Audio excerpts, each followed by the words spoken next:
What's going on, guys? This is the second episode of the Queen's Gambit, the show, not the opening. So we're going over the second episode of the show today and the positions she played. So this episode goes over her in the first tournament. She plays in Kentucky and Kentucky Open, and she plays 3 games of note here. The first she plays here that we're going to go over is it shows a position with her and a fellow player where he offers a draw, and she ends up declining after Towns. After Towns shakes his head, and she ends up winning. And then we go over the game she plays with Towns.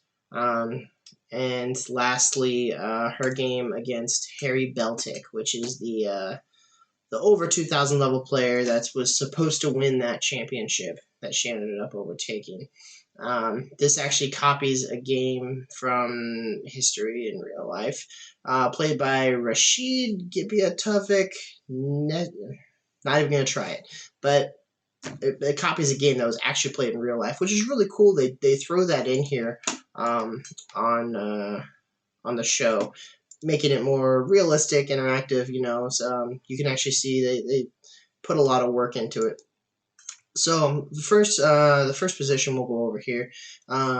She's playing. We're gonna go through her perspective on all of these. She's playing white, and black has just moved his bishop here, pinning the queen to the king, and he asks for a draw. Now you might think, why would he ask for a draw? He just took her queen, and that's kind of a telltale sign here. He asks for a draw after it looks like he has the queen, which, why would he do that? That seems suspicious. So if he does that, she probably needs to look and see what he sees. If he sees that she can win, then he might have been better if she hadn't seen this, just to say nothing and let her resign or lose the queen. And then he says draw. Maybe she looks and sees that there is a possibility of getting out of this. But this is Beth Harmon we're talking about. She probably saw it anyway. So she went ahead and took the bishop, and then losing the queen. And you can see here the next move is pretty devastating for black. Check. She's got both bishops aimed at any location that the king could retreat to. So if the rook comes and protects, that's just checkmate. He tried using the queen, and that's just checkmate anyway, because now the rook has to come up. So that was an interesting position here. Black moved in, looked like it was going to be checkmate for sure, and she got out of it. Quite impressive. Probably really a beautiful ending here.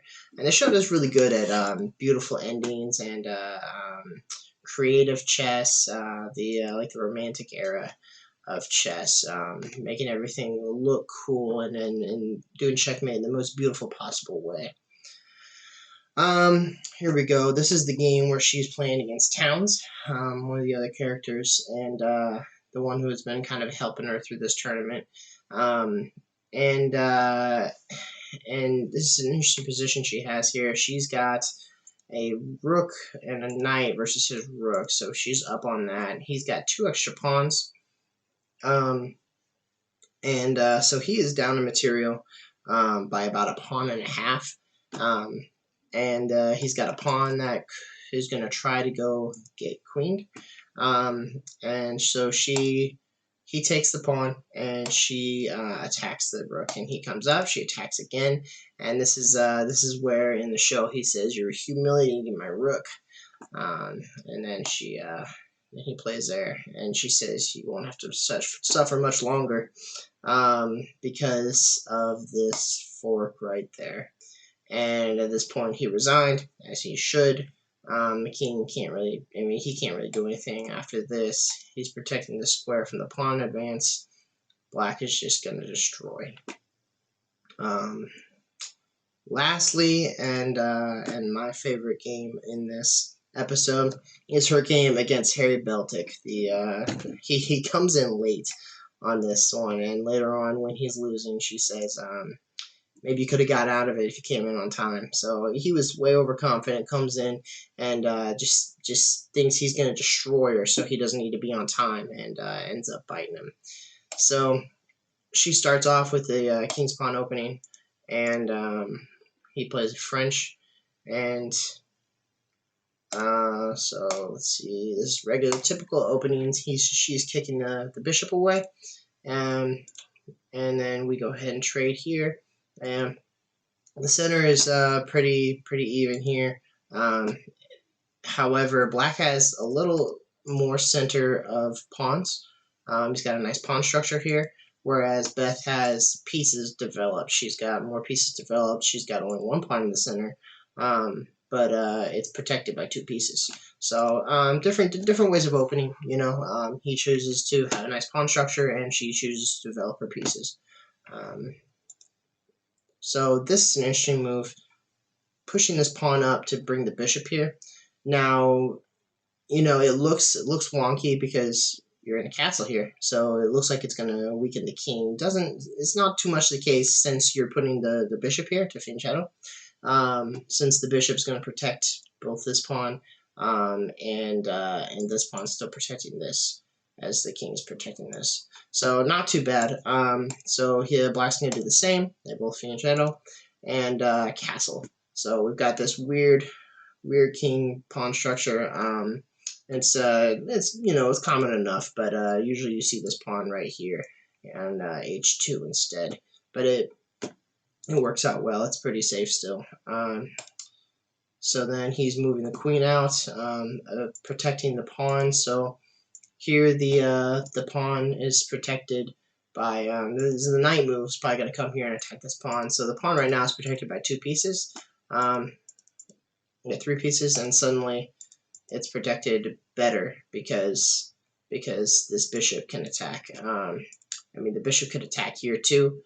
However, not very well, because if the pawn takes and knight takes, and then the other knight takes, so we would have to attack with our queen before our bishop first, and we don't want to do that. We want to attack with the bishop first and then the queen, so we lose the bishop instead of the queen. A lot of talking. Let's move on. Alright, so he moves his pawn forward, attacking Beth's knight. So attacking this knight, not very many places for it to go. Can't go here because the pawns. Can't go here. She could go here, but there's not a lot to do after. Actually, it's dead in the water after that right there. So the knight would be lost. So she couldn't go there either. So she ended up moving back to b1, which is not usually what you want to do. You don't want to move backwards, put your knight back in its starting position. You're losing a tempo, you're losing a move. So Harry Beltic had the upper hand on that. But this is going to be fine. He can come back out later. Better to do this than to lose the knight. Coming in and solidifying this pawn, using this pawn structure to protect this pawn, and from here, these two squares could later be an outpost. Pulling this up, pushing, releasing this bishop to a fly, and stopping the advance of this pawn. So he puts a knight, and she comes up. She is this pawn is protected by both these pieces, the bishop and the rook, and it's also challenging the center. So by challenging the center, we mean that we're trying to take over the center or weaken black's center. We're saying, hey, black, you have this good center right now. I'm going to mess it up. So he could take here, but, you know, like I said, it's protected. So this right there is great for black, or even with the rook, and we put pressure on this f7 square. But that's why he didn't take.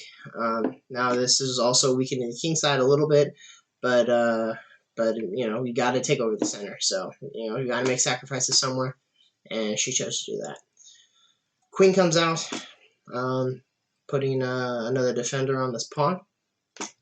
Got three defenders on the pawn right now, so black or white to take wouldn't make much sense, because but after. Ooh, where did we go? After takes, then black still has a great center. So instead, she played a4. Starting an attack on the queen side. This is a great way to start an attack on either side, just moving the outside pawn.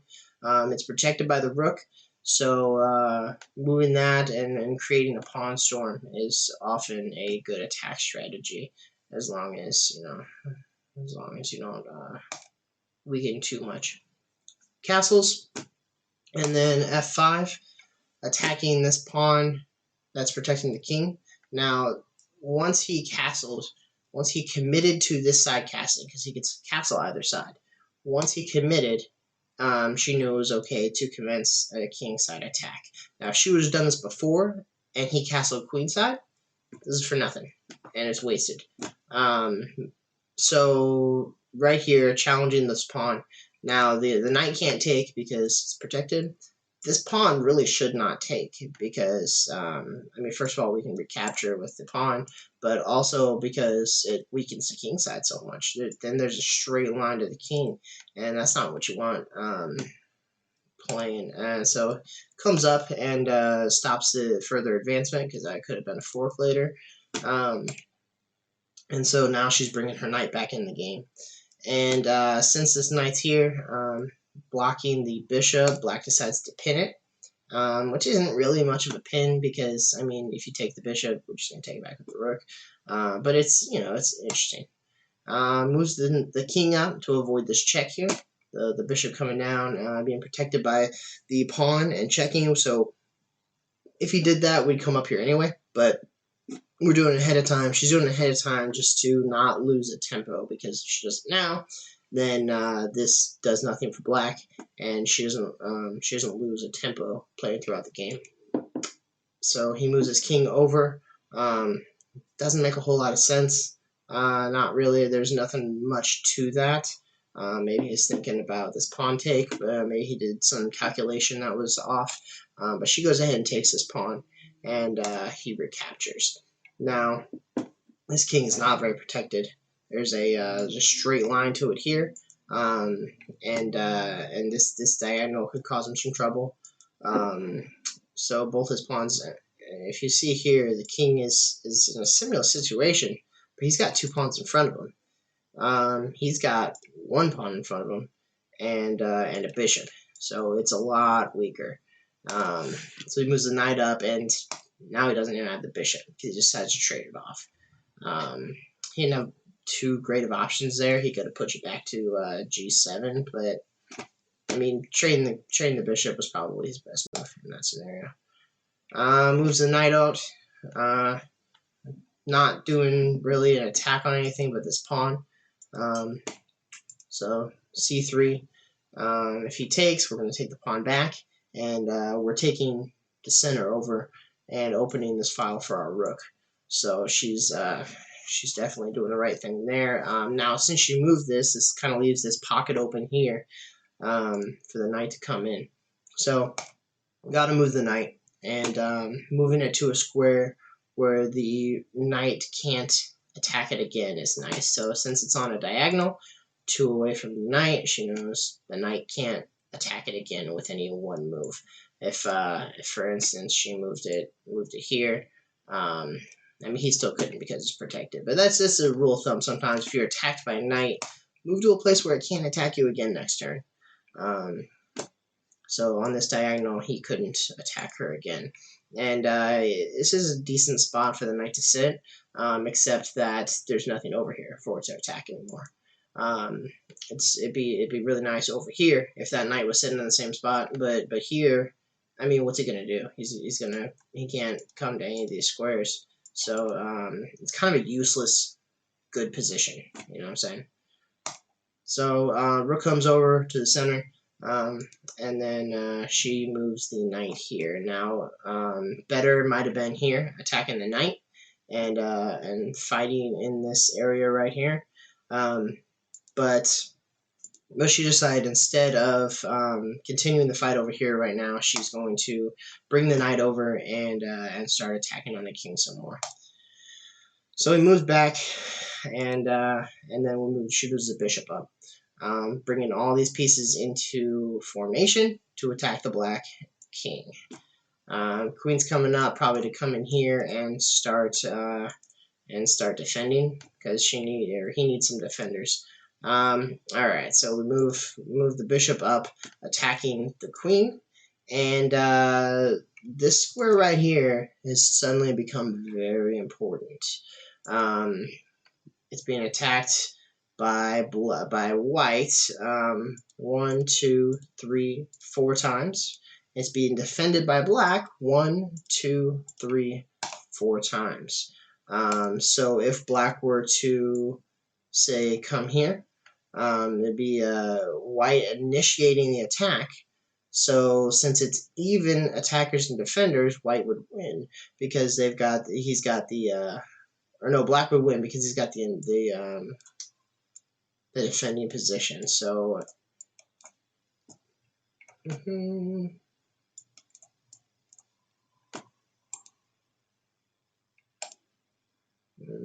can't we do that?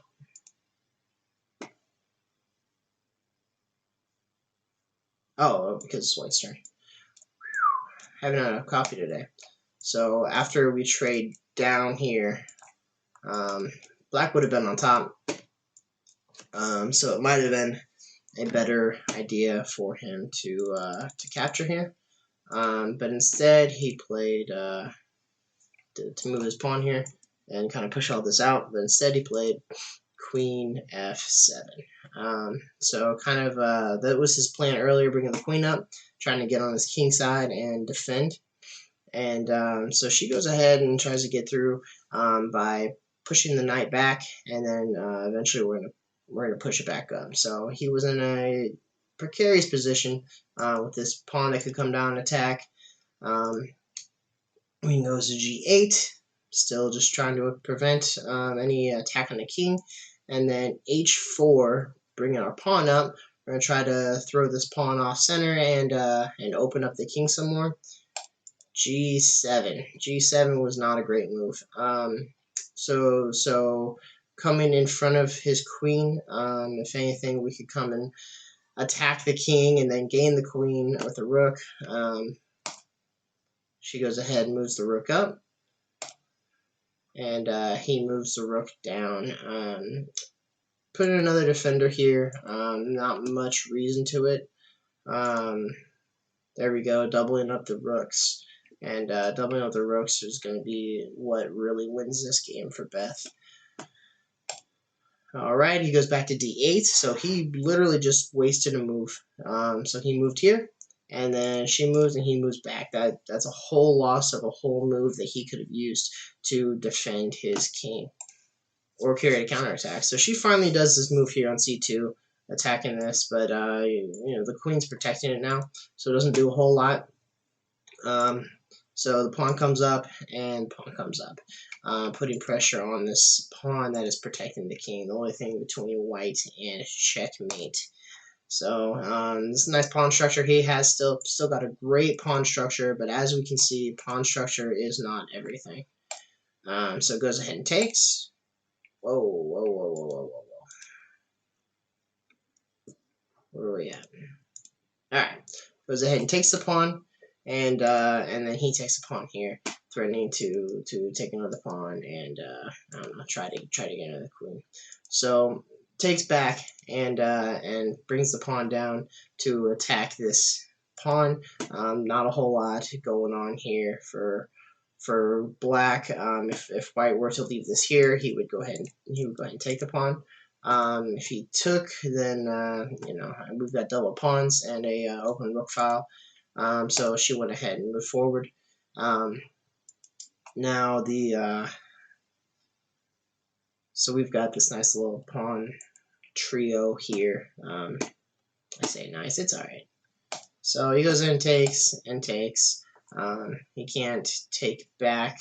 Well, he could take back, yeah, and he does. So he goes ahead and takes back, takes, and black's got a good rook file here. But white still has the double rooks and a nice attack on the king.